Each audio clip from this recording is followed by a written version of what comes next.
Madam Speaker, Honourable Prime Minister, Honourable Leader of Opposition, Members of Cabinet, my fellow Members of Parliament, and a very good morning to you all.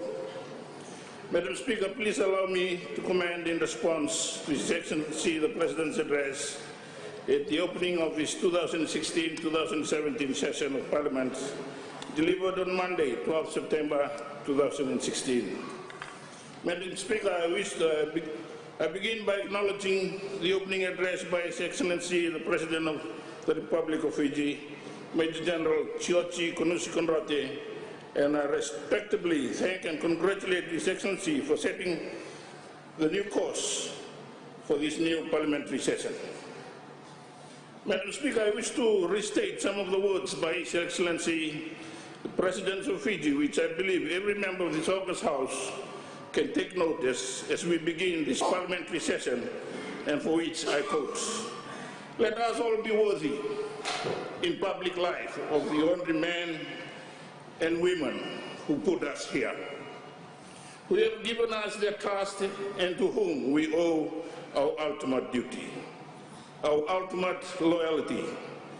Let us rededicate ourselves today to the task of continuing to rejuvenate our nation and giving it a sense of direction and purpose, the purpose it deserves. Let us set an example in Parliament for our young Fijians who look to us to build a future worthy of their dreams and aspirations. Because it is by setting a standard of excellence here that we can inspire them to excellence themselves and be powerful role models in the quest to make Fiji great," unquote.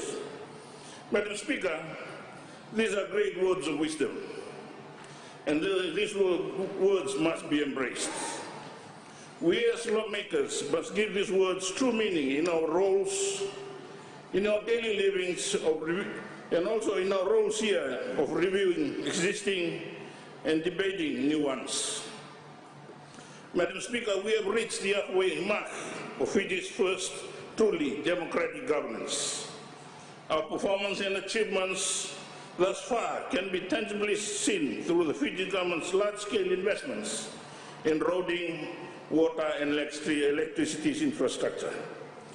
Madam Speaker, large, vast populated and isolated remote areas which were previously inaccessible are now accessible by both roads and shipping services. Food crops and other commodities from these isolated and remote areas are now reaching both markets, local and overseas. The nation is now receiving improved clean water supplies. Electricity is being made available to every ordinary Fijians. Madam Speaker, there has been a marked increase in direct foreign investments. The Fiji tourism sector is blooming with recent increase in Asian arrivals. These, Madam Speaker, are only some of the many accomplishments that the Fiji First Government have contributed and helped achieve during the last two sessions, and we will continue to 2018 and beyond. And I wish to applaud and congratulate the Fiji First Government for making this a reality. Madam Speaker, as we as a nation are now stronger and united than we have ever been in our entire history. This has been attributed to both faith and sheer inclination and utter determination, demonstrating our sheer will to succeed.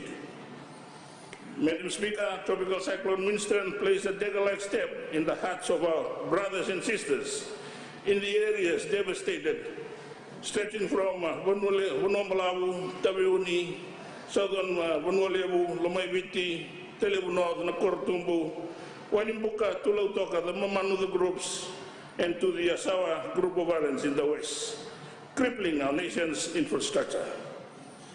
Madam Speaker, what was deemed to be the worst natural disaster ever recorded in history resulted in bringing a nation together at all levels unimaginable. Suppose difference in race, religion and culture stood for nothing as the true Fijian traits of togetherness and helping each other outshone Mother Nature's disastrous whip. The post-tropical cyclone Winston scenario clearly shows our resilience as a nation. Madam Speaker, whilst we are recovering from tropical cyclone Winston, our Rio 7 heroes put smiles on every Fijian's face when they showed the world that our adversity and tribulation can come success. Madam Speaker, such is the sheer heart of the Fijian people. Madam Speaker, in this House we have many different political ideologies and aspirations, but we have together witnessed the achievements during our past 2 parliamentary sessions together that illustrates that Fiji as a nation is on the verge of greatness. I challenge every member of this August House to cast aside our political squabbles and work together to make Fiji great tomorrow. Madam Speaker, may I now move to rural and maritime development.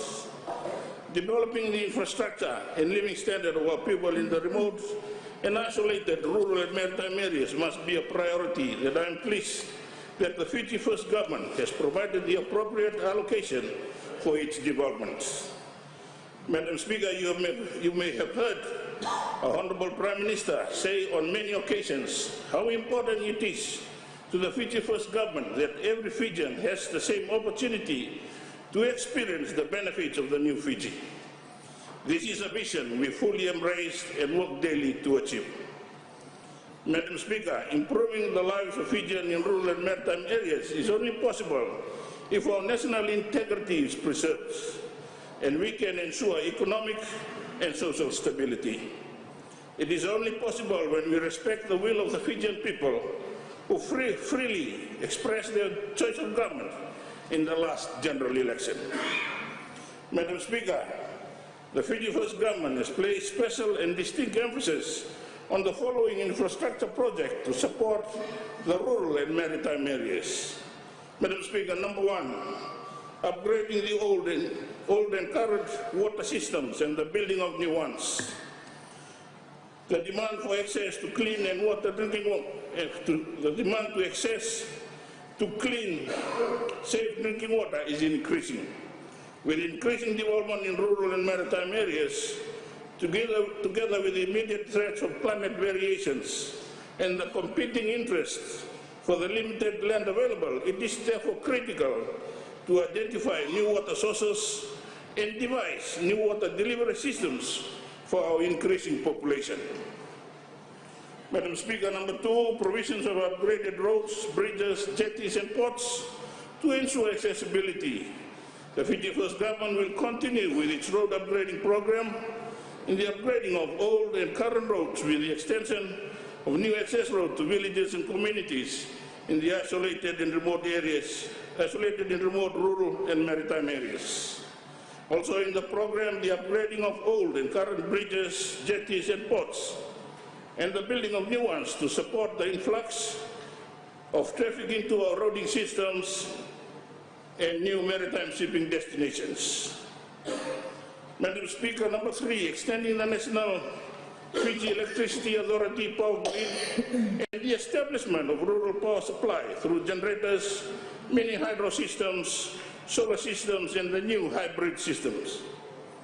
The increasing population, together with the increasing cost of operation for generator power systems, places pressure on the old and current system and increases the demand for the extension of the national grid in Viti Levu, Vanua Levu and Levuka. In other areas, the demand for other power sources like solar power systems, the mini hydro systems and the new hybrid power systems, which is a system where solar power is the primary supplier, supported by generator power in times of prolonged adverse weather conditions. Madam Speaker, number 4, investment into a communication infrastructure to bring all Fijians into our national conversation. The installation of new communication towers to ensure full coverage of the 3 telecommunication network providers in the country to ensure wider connectivity and access, especially to our people in the remote and isolated rural and maritime areas. Madam Speaker, number 5, investment in free and quality education at all levels for the education of younger generations will support school building improvements, including those in remote isolated areas. The support to free tuition fees program, the free textbook program, and the free bus fare scheme has shown impacts in the increase in school enrollments and improved daily attendance by students. The support to school infrastructure upgrading programs enhances the teaching and learning environment, especially in the rural and maritime areas after years of neglect due to funding constraints. The revolutionary investment towards building a smarter and more skilled Fiji has been one of the greatest achievements of the Fiji First Government, and we will continue to build on this achievement in the new parliamentary session. Madam Speaker, number 6, modernizing our hospitals and other health facilities to ensure quality health care service delivery to health facilities in the remote and rural maritime areas.